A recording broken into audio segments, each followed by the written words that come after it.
Hello दोस्तों, Hindi horror stories YouTube channel में आपका स्वागत है। और अब वक्त है डरने का।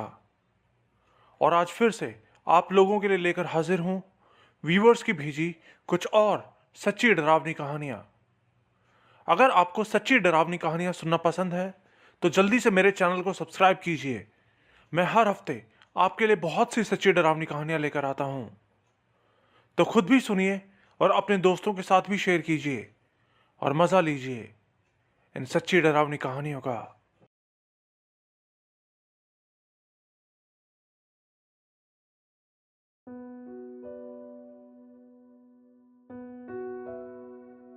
मेरा नाम नौशाद है और मैं जो कहानी आपको बता रहा हूं ये मुझे मेरी अम्मी ने बताई थी। ये कहानी बिल्कुल सच है। ये तब की बात है जब मेरी अम्मी 12 साल की थी। उन दिनों वो शाहजहांपुर में रहा करते थे। जिस इलाके में वो रहा करते थे वहां थोड़ी ही दूर पर एक बाग था जिसमें एक दरगाह भी थी जिसको जिन बाबा के नाम से बुलाया जाता था। तो एक बार मेरी अम्मी और उनके भाई रोज की तरह उस बाग में खेलने गए थे। मेरे मामा तब बहुत शैतानी किया करते थे। सब बच्चे एक पेड़ के नीचे खेल रहे थे। तभी मामा ने देखा कि उस पेड़ के ऊपर एक हरे रंग का सांप बैठा है। मामा ने शोर मचा दिया तो सब बच्चे वहां से दूर हो गए। लेकिन मामा ने एक गलती कर दी। मामा ने एक पत्थर उठा के उस सांप के मुंह पर मार दिया। वो सांप नीचे गिर गया और तड़पते हुए वहां से गायब हो गया। यह देखकर सब बच्चे वहां से भाग गए, लेकिन मामा नहीं गए। फिर मामा उसी पेड़ पर चढ़ गए और उसकी एक शाख पर झूला झूलने लगे। वहां लटके उनको 2 मिनट ही हुई थी कि उनकी उंगलियां उस पेड़ पर ही चिपक गईं। पहले तो उनको पता नहीं चला, लेकिन फिर जब उन्होंने हाथ छुड़ाने की कोशिश की तो वो हाथ छुड़ा ही नहीं पा रहे थे। उनके दोनों हाथ उस शाख से चिपक गए थे। वो रोने लगे। ये देख के मेरी अम्मी जल्दी से नानी को वहां लेकर आई। नानी वहां आई तो मामा वहां लटके रो रहे थे और तभी अचानक से उनका हाथ छूटा और वो नीचे गिर के बेहोश हो गए। नानी उनको उठा के घर पे लाई और उनके मुंह पर पानी के छींटे मारे तो मामा होश में आए और सारी बात नानी को बताई। फिर उसी रात जब सब लोग सो रहे थे तो नानी ने अपने सपने में देखा कि एक बुजुर्ग जिन्होंने सफेद कपड़े पहने थे वो उनके पास आए और बोले कि तुम्हारा ये लड़का शैतान का चेला है। हमने कभी किसी को परेशान नहीं किया, बल्कि हमने तो यहां हर किसी की मदद ही की है, लेकिन इस लड़के ने हमारे सिर पे पत्थर फेंक के मारा। उस पेड़ पर हम ही बैठे थे, इसीलिए हमने इसे पेड़ से ही चिपका दिया था और अब हम इसको जिंदा नहीं छोड़ेंगे। यह सुनकर नानी रोने लगी। उस बुजुर्ग से नानी का रोना देखा नहीं गया, तो वो बोले कि हम इसको एक ही शर्त पर जिंदा छोड़ेंगे। तुम्हें 40 जुम्मे की रातों तक हर सुबह अपने सिर के बालों से पूरी दरगाह में झाड़ू लगानी होगी। नानी मान गई और पूरे 40 जुम्मे रातों तक हर सुबह नानी ने अपने बालों से दरगाह में झाड़ू लगाई और तब जाके मामा की जान बच सकी। मैं कोलकाता की रहने वाली हूं। मैं आपको जो कुछ बताने जा रही हूं यह मेरी लाइफ की बिल्कुल सच्ची घटना है। यह आज से 7 साल पहले की बात है। गर्मी के दिनों में हमारे यहाँ लाइट बहुत जाया करती थी, इसीलिए हम रात में छत पे सोने चले जाते थे। फिर जब लाइट आ जाती थी तो वापस नीचे आ जाते। फिर एक रात मैं अपनी फैमिली के साथ ऊपर छत पर बैठी थी। मेरे पड़ोस की मेरी 2 फ्रेंड्स भी ऊपर मेरे साथ ही थी। मैं उन दोनों को भूतों की बातें करके और आवाज़ें निकाल के डराने की कोशिश कर रही थी, लेकिन वो दोनों फोन में बिजी थी। मेरी बात सुन के हंस रही थी। उस वक्त रात के करीब 12 बज रहे थे, लेकिन तभी अचानक मेरी दोस्त ने कहा कि उसने अभी अभी हमारे घर के पीछे कुछ देखा है। वो बहुत डर गई थी, लेकिन हमें लगा वो मजाक कर रही है। हमने उसकी बात पर यकीन नहीं किया। हम फिर से अपनी बातों में लग गए और तभी मुझे भी उस छत के एक अंधेरे कोने में एक लंबे से आदमी का साया बैठा दिखाई दिया। मैंने उसको सिर्फ 1 सेकंड के लिए देखा था।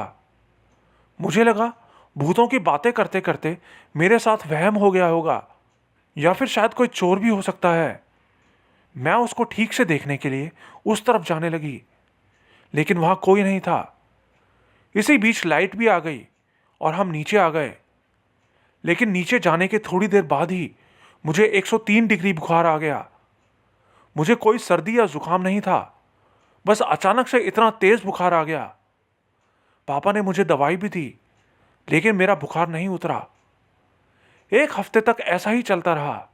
बुखार कम होने का नाम ही नहीं ले रहा था। फिर पापा मुझे एक औरत के पास लेकर गए।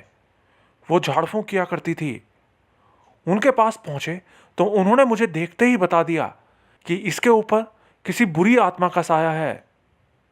मुझे याद आया कि यह पक्का वही साया होगा जो उस रात मैंने छत पे देखा था। फिर उन्होंने मुझे कुछ मंत्र पढ़ के पानी पीने को दिया और कुछ ही दिन बाद मैं बिल्कुल ठीक हो गई।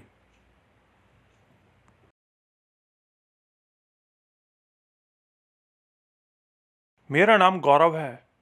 मैं यूपी के मेरठ का रहने वाला हूँ। मैं आपको 2 ऐसी सच्ची कहानियाँ बताने जा रहा हूँ जिस पे शायद आपको यकीन भी नहीं होगा। ये पहली कहानी ऐसी है कि एक बार हम लोग कार से अपने गांव जा रहे थे। उस दिन हम लोग निकलते निकलते लेट हो गए थे। रात के 9 बज चुके थे। उस दिन बारिश भी बहुत हो रही थी, तो हम लोग एक शॉर्टकट रास्ते से जाने लगे। वो रास्ता दिन में तो खूब चलता है, लेकिन रात में बिल्कुल सुनसान हो जाता है। लोग रात में उस रास्ते से आना जाना पसंद नहीं करते थे, क्योंकि वहां चोर लुटेरे वगैरह घूमते रहते थे। लेकिन हम डरते डरते उसी रास्ते से जाने लगे। हम कुछ ही दूर पहुंचे थे कि हमें रास्ते में एक औरत दुल्हन के कपड़ों में बैठी दिखाई दी। वो हमें कार रोकने का इशारा कर रही थी, लेकिन पापा ने कार नहीं रोकी। हम आगे बढ़ते गए, लेकिन आगे जाके हमें फिर से जोकर के कपड़े पहने एक आदमी खड़ा दिखाई दिया। वो अपने हाथ में एक डिब्बा लेके खड़ा था। उसने भी हमें रुकने का इशारा किया, लेकिन हम नहीं रुके, तो वो भी हमारे पीछे भागने लगा। लेकिन वो जिस तरीके से हमारे पीछे भाग रहा था, वो देख के मैं बहुत डर गया। वो एक टांग से लंगड़ाते हुए भाग रहा था, वो भी बहुत तेज।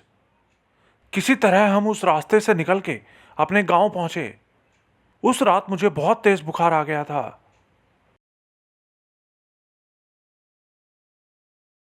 मैं जो कहानी आपको बता रहा हूं, ये आज से करीब 6 साल पहले की बात है। मैं घर के पास वाली एक दुकान से कुछ सामान खरीद के अपने घर आ रहा था।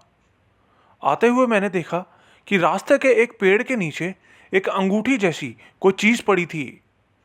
मैंने उसको उठा के देखा तो वो एक बहुत पुरानी सी अंगूठी थी। मैं उसको उठा के अपने घर ले आया। घर आके मैंने उसको पानी से धोया और रगड़ के अच्छे से साफ किया, तो उसका रंग बिल्कुल पीला हो गया, जैसे कि वो सोने की अंगूठी हो। उसके ऊपर 3-4 छोटे छोटे सफ़ेद डायमंड्स और 3-4 ब्लैक डायमंड्स जैसे भी कुछ लगे हुए थे। मैंने वो अंगूठी अपने दोस्तों को भी दिखाई, तो उन्होंने भी बताया कि वो उनको असली डायमंड्स लग रहे हैं। उन्होंने बताया कि वो ब्लैक वाले डायमंड्स बहुत ही कम मिलते हैं। मुझे यकीन था कि ये अंगूठी बहुत ही कीमती है। मैंने वो अंगूठी अपने पास रख ली। ऐसे ही 3-4 महीने बीत गए। फिर एक रात मुझे सपना आया। सपने में मैंने एक बादशाह को देखा, जो कि बहुत ही लंबा था। वो दिखने में बहुत ही खतरनाक लग रहा था। उसने मुझसे कहा कि तूने ये अच्छा नहीं किया।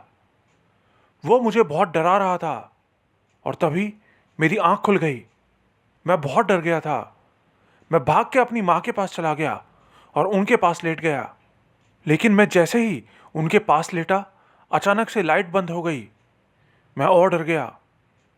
अगले दिन मैंने ये बात अपने दोस्तों को बताई, तो उन्होंने कहा कि या तो तू ये अंगूठी फेंक दे, या फिर तू इसे किसी अच्छी सी दुकान पर जाकर बेच दे। लेकिन फिर मेरे दूसरे दोस्त ने बोला कि तू इसे मत बेच, क्योंकि ये असली सोने की अंगूठी है और इसके ऊपर लगे डायमंड्स भी बहुत कीमती हैं। ये पक्का किसी पुराने जमाने के बादशाह की अंगूठी है। ऐसी चीज मिलना तो वैसे ही बहुत मुश्किल है। तू अभी मत बेच इसे। मैं भी उसको नहीं बेचना चाहता था। मुझे लग रहा था कि इसकी कीमत लाखों में होगी। मैंने सोचा कि मैं अभी इसको संभाल के रख देता हूं और फिर वक्त आने पर इसको बेच दूंगा और अमीर बन जाऊंगा। और लालच में आके मैंने वो अंगूठी अपने पास ही रख ली। लेकिन फिर कुछ दिन बाद मुझे फिर से एक सपना आया। उस रात सपने में उस बादशाह ने मुझे ऐसे डांट लगाई जैसे एक बाप अपने बेटे को डांटता है। अगले दिन उठ के मैंने ये बात अपने घर वालों को बताई तो मेरे चाचा ने कुछ आयत पढ़ी और कहा कि वो बादशाह अब तुम्हारे सपने में नहीं आएगा और तुम्हें परेशान नहीं करेगा। फिर मेरे घर वाले मुझसे मजाक करने लगे। बोले उस बादशाह से बहुत सारी दौलत मांग ले, हमारे बहुत काम आ जाएगी। मैंने भी उनकी बातों को मजाक में लिया। उसके बाद कुछ दिनों तक तो आराम से गुजर गए। लेकिन फिर एक दिन मेरे चाचा, जिन्होंने मेरे ऊपर आयत पढ़ी थी, वो घर के ऊपर जा रहे थे तो जाते हुए सीढ़ियों से उनका पैर फिसला और उनका पैर फ्रैक्चर हो गया। मुझे पक्का यकीन था कि ये सब उसी बादशाह ने किया था। मैं तब बहुत छोटा था। मैंने अपने दोस्तों को ये बात बताई तो उन्होंने कहा कि तू ये अंगूठी फेंक दे, नहीं तो और भी बुरा हो सकता है। और ना चाहते हुए भी मैंने वो बेशकीमती अंगूठी फेंक दी। मुझे बहुत बुरा तो लगा, लेकिन उसके बाद से मेरे साथ सब ठीक हो गया।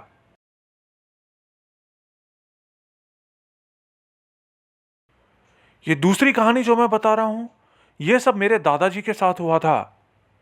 मेरे दादाजी बहुत ही हिम्मत वाले इंसान थे। वो अक्सर रात में खेतों में अकेले पानी लगाने जाया करते थे। तो एक दिन दादाजी को खेत जाने में देर हो गई, तो उस रात उनके भाई खेत में चले गए। फिर थोड़ी देर बाद खाना खा के जब दादाजी खेत में पहुंचे तो उन्होंने देखा कि उनका भाई वहां नहीं है। उन्होंने आसपास भी ढूंढा, लेकिन उनका भाई कहीं नहीं था। तभी उनको साथ वाले एक खेत से कोई आवाज आती सुनाई दी। उन्होंने देखा कि उस खेत में एक ट्रैक्टर बिना आदमी के चल रहा था और वो ट्रैक्टर बीच बीच में हवा में उड़ रहा था। वो देख के दादाजी बहुत डर गए और वहां से भागने लगे। लेकिन तभी दादाजी ने देखा कि पता नहीं कहां से 4-5 आदमी काले कपड़े पहने वहां आए और उस ट्रैक्टर के ऊपर बैठ गए। और फिर वो ट्रैक्टर खेतों में चलता हुआ वहां से गायब हो गया। दादाजी वो सब देख के बेहोश हो गए। अगले दिन जब सब दादाजी को ढूंढने वहां गए तो वो उनको वहीं पड़े मिले, लेकिन उनके भाई नहीं मिले। उनका आज तक नहीं पता चला कि वो कहां गायब हो गए। पता नहीं क्या हुआ होगा उनके साथ।